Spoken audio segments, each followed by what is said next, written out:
So this is Alex, and Alex is the man. I'm going to get emotional. I didn't expect that. So many of you know this story of how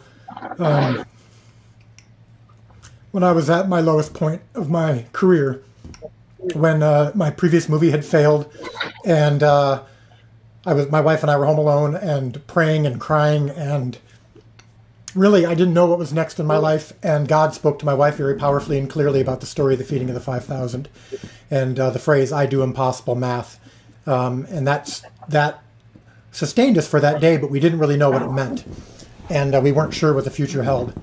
And that night at 3 o'clock, 4 o'clock in the morning, when I was working on a memo to analyze everything that had gone wrong and everything that I had done wrong, so that I wouldn't repeat the mistakes of my past that had led to that moment, a Facebook message pops up at 4 in the morning.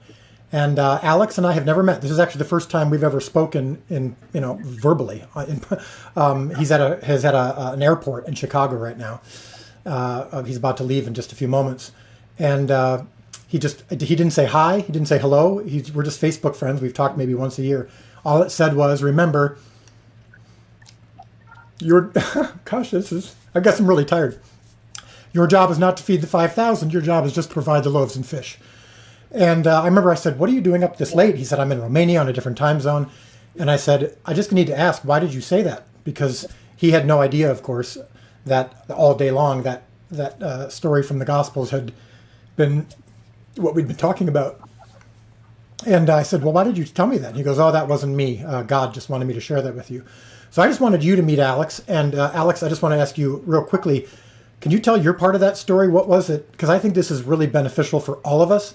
Anytime that we feel a prompting to share something with someone, what you did literally changed my life. And I think it is very largely responsible for launching this project, because it allowed me to be open to something that was really crazy and that didn't make any sense. And I'm a different person because of that night. And I wouldn't have been able to do this project if I hadn't changed. So can you just talk through briefly what caused you to send that text? Sure. Well, first off, Dallas, I appreciate everything you said about me, but I'm just a vessel. I just did what God asked me to do. So I don't look at this as if I've done anything special. You're the one that's done all the work and put in the elbow grease. And, you and I, like, the story's totally true the way you've told it. This is the first time we've actually talked in person or even on the phone, I think. Right. And, I used to work at Family Christian Stores. I was the movie buyer, so I was involved in all these different projects. And I ended up getting laid off right before they shut down. And I remember reading before The Resurrection of Gavin Stone came out, I had sent you a Facebook message saying, "Man, this trailer looks awesome. I can't wait for the movie to come out." Well, right after that, I get laid off. I'm in Romania. My uncle was sick. And it dawned on me, I'm like, "Hey, that movie came out this weekend. I wonder how it did." So I get online and I'm like, "Oh, this is not good." And of course, knowing something about the movie business, I knew what you must have been going through.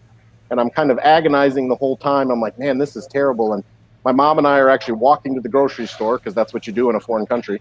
And so the way back, God tells me to send you this message. And I'm like, "Really, God? Like, I don't know this guy. You want me to just say that?" "Yep, that's what I want you to say." "Really? That's what you want me to say?" "Yep, that's what I want you to say." I said, "All right."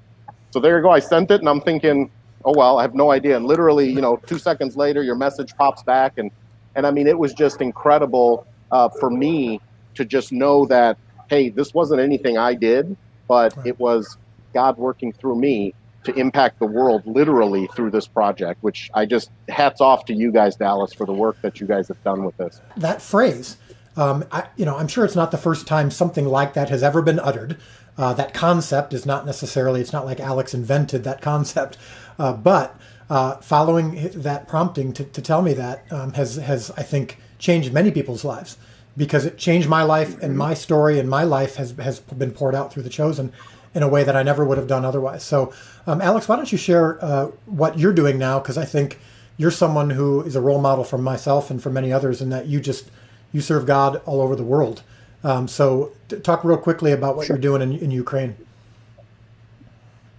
Yeah, and so we went to Ukraine on a missions trip a couple years ago, and we started doing this English club back in April of last year with some of these teenagers that want to learn English as a second language. And maybe 2, 3 months into it, the lady that we stayed with was so excited. She goes, "Have you ever seen The Chosen? We've just finished watching the whole first season, and it is just amazing. I mean, it is just so incredible." And so to think that all the way on, literally on the other side of the world, people have the same reaction when they see the life of Jesus. And the other thing that's cool is I do middle school and high school ministry at our church, Holland Central Wesleyan. And about 3 weeks ago, I preached. We were starting a new series on the life of Jesus. And I said, hey, what better way to start the first lesson than to show the scene of Jesus calling Peter? And what was amazing is watching that scene and watching how you were so faithful to what Scripture said, so brought it to life and so encouraged me, because I'm like, man, Peter and all these guys, they're just normal people. Right. They're just normal, flawed people, just like the rest of us. And man, if God can use them, God can use any of us for anything. And so, like you said, I encourage anybody watching this, God's not going to necessarily call you to film the, highest ranked crowdsourced media project in history, but he may call you to do some other small piece of something or some large piece. So if God prompts you to do something, man, follow it, because you never know where it's going to lead, because his story is way bigger than our story ever could be. Yeah. Well, Alex, thank you so much. And I know that those who are watching, thank you as well, because they've been the beneficiaries of your listening. And I think it's just so awesome that on the other side of the world, you've had a chance now to reap some of the benefits of that moment when you were in Romania. So thank you, brother. And we will talk again soon. Absolutely. Thank you. All right. God bless you.